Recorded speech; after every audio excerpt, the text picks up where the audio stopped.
Unity. The Azimio la Umoja One Kenya coalition was founded on specific ideals and principles, among others, justice, accountability, democracy, and social protection. It is upon the four stated principles that the Azimio coalition flag bearer was unanimously chosen and the party structures put in place.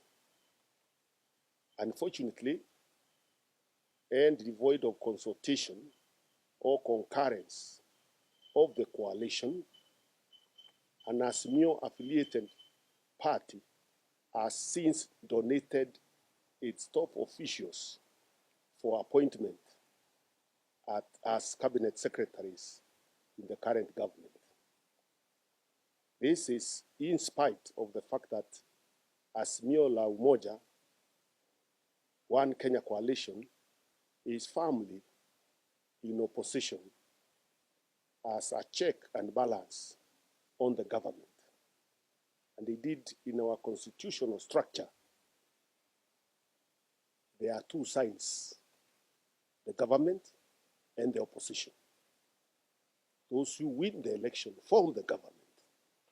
Those who lose the election form the opposition, which has a cardinal role to play in advancing a democracy.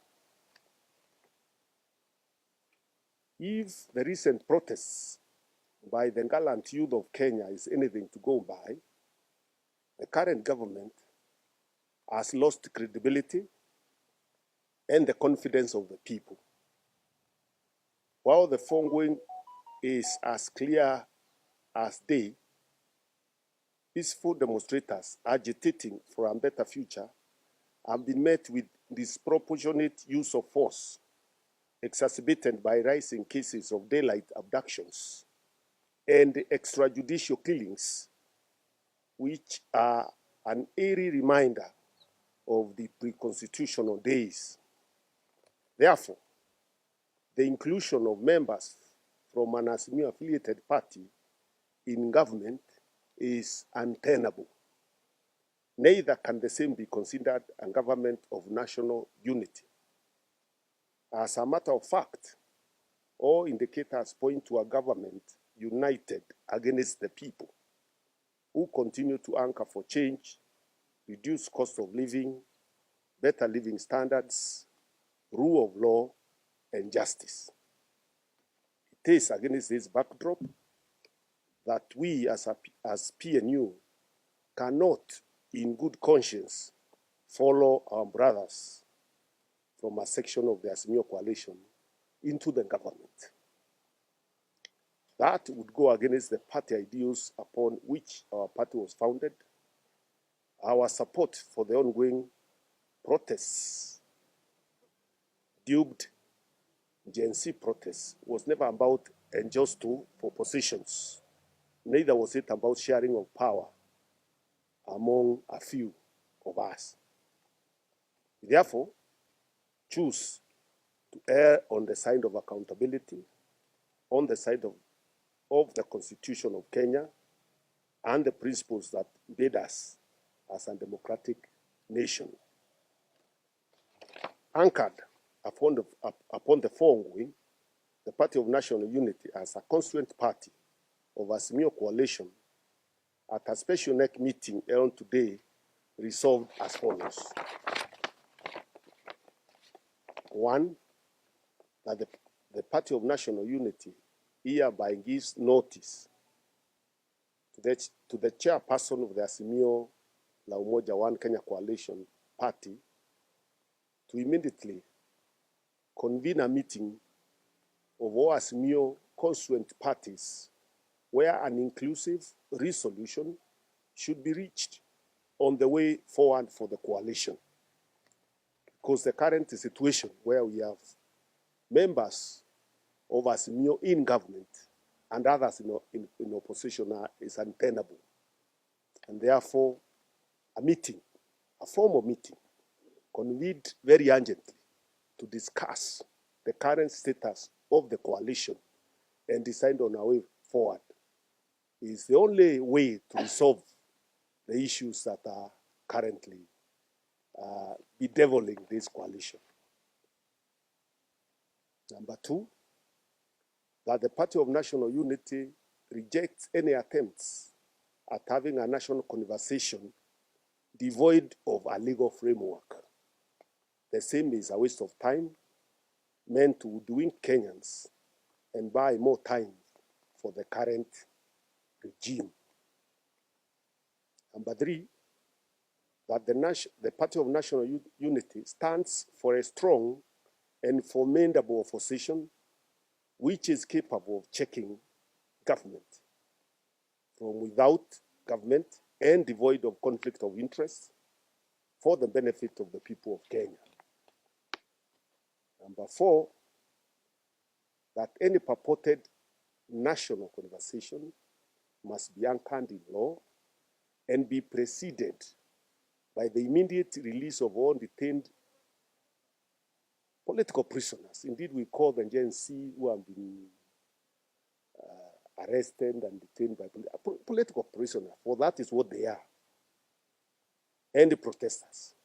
Compensation to the families of those who lost their lives and compensation to those who lost property. Number five, that the PNU demands for justice for all those who were maimed and killed by the police while exercising their constitutional right to picket, demonstrate, and protest.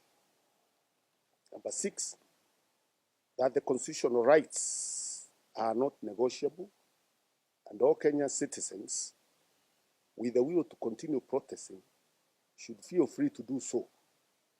In this regard, we fully support the Nane planned protests.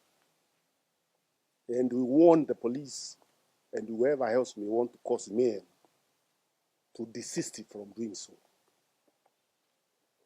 We have not suspended the constitutionally guaranteed rights of our citizens. And the fact that somebody feels that they have been able to move ahead by incorporating opposition into government is neither here nor there. We continue safeguarding our constitutional rights as guaranteed in the Constitution. Number seven, that in the interim, the Party of National Unity shall continue to hold talks with like-minded political parties towards the restructuring of the Azimio coalition. We are saying the Azimio coalition as currently constituted is untenable, and therefore we are already in discussions with other party members, including Jubilee and DAP and others, to see how to change the trajectory of that coalition. As currently constituted and the way the coalition is moving, it is taking us back to the dark days when we used to, whenever there is a problem, you would incorporate opposition in government, kill opposition, and then continue doing whatever you wanted to do. And it is important to make it clear that under our current constitutional setup, there is no way you can set a government of national unity. There is no animal like that in our constitution. If you read our constitution carefully and clearly, you will see there is no animal in the constitution called government of national unity. That is a creation of self-serving politicians who want to reap from the suffering of the Kenyan people. If you want to form a government that includes opposition, then you have got to amend the constitution to provide for that. People have forgotten, we are not in a parliamentary system. We are in a presidential system where government is clearly defined and opposition is clearly defined. And the opposition seats are actually in parliament. That's where we have minority leader, deputy minority leader, whips. We have them sharing critical positions in parliament. We don't have opposition in government. If you create an opposition in government, then you are going against the grain of our constitutional setup. You are creating a mumbo jumbo. That is not going to take us anywhere. And Kenyans are tired of this music,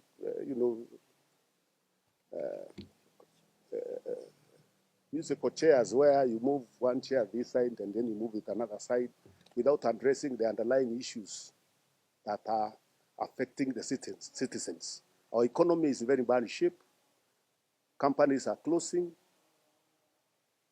Key gains that we have had for over the years are being watered down. Poor people can't take their children to school now. The insurance that people are relying on, even if it had some challenges, has been scrapped and something else created. We don't have medicine in our hospitals. Everything is crumbling. I don't think people went into the street to protest so that you can have an inclusion of a few people in government. That is why we are saying it is not a government of national unity. It's indeed a government united against the people. Tukifunga kwa Kiswahili tunasema fumbo mfumbie mjinga, mwerevu amekwisha jua